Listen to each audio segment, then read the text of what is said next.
So dito gagawa tayo ng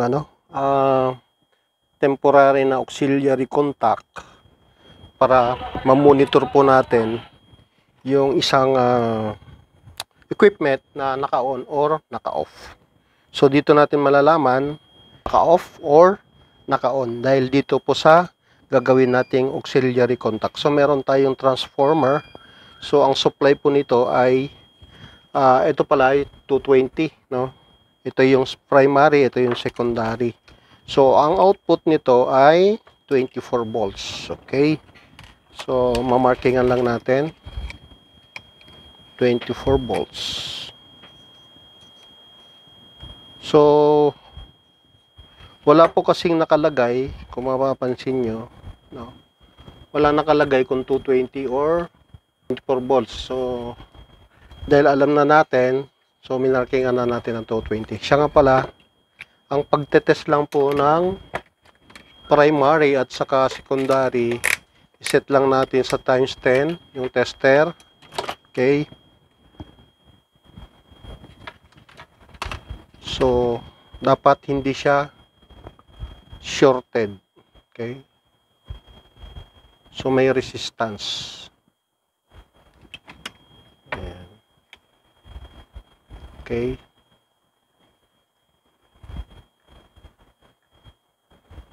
So kung mapapansin nyo, no, may resistance siya. Okay. Ganito po ay yung pag-test ng paano mo alamin yung secondary at saka primary input ng sun transformer. So yan po, input po yan, no? Primary. Sa primary winding yan, ganyan po ang susukat natin, may resistance. Ngayon, dito naman sa secondary yung output ng transformer, titingnan nyo po yung resistance, no? Ayan. So titingnan natin, makikita nyo sa tester. Ayan. Okay. So almost shorted siya, no? Ayan. Okay. So zero natin. Ayan po, no? Almost shorted. Okay. Ayan. So ito po yung secondary, no? Winding ng transformer. So ito yung output. Ngayon, magte-test na tayo ng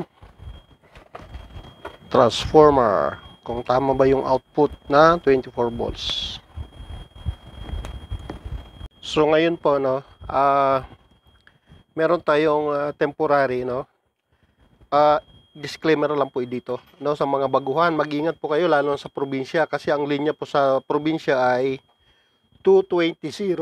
So dapat ingatan po, no, wag niyo pong gagawin yung ganitong system ko kasi para lang din po sa mga medyo expert. So konting ingat lang po yan. Although nandito tayo sa Metro Manila, ibig sabihin 115 to 115 lang po yung isang linya. Pero sa probinsya po ay 0 yung isang linya ay 220 or 230. So mag-ingat po, ano, wag niyo pong gagawin, lalo yung mga beginner, wag pong gagawin yung ganitong sistema, ano po. Kasi ito po ay para sa mga medyo expert. Pero sa mga beginners po, wag niyo pong gagawin yung ganitong ginagawa ko. Ano po? Kailangan i-secure niyo po maigi. Kasi nalagyan lang po natin ng fuse para i-check natin in case man na mali yung ginawa natin dito, baliktad, pwede pong pumutok yung or mag-open yung fuse. Okay? So ngayon sigurado naman tayo na so hindi na ho yan mag-open tong ano natin. Okay, ko-connect lang po natin. So sabi ko nga po, ingat po ingat. Ayan. So set natin yung do 250 yung ating setting ng AC. Okay, mayroon po linya itong dalawa na yan. So susukatan po natin. Yan, meron po tayong nasusukat na 200 plus. Okay, so hindi nag-open. Okay, dito sa kabila.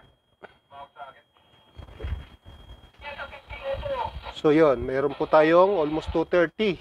Okay, 230 na nasusukat. So okay po yung ginawa natin. Tama po yung input at saka yung output. Ngayon, titetest naman natin yung output ng transformer. Okay, yun sa blue. So set natin ng 50. 50. So ingat po yan, may kuryente po yan. Okay. So dapat na masukat ko rito ay 24. Ayan po, no, 24, almost 25. Okay?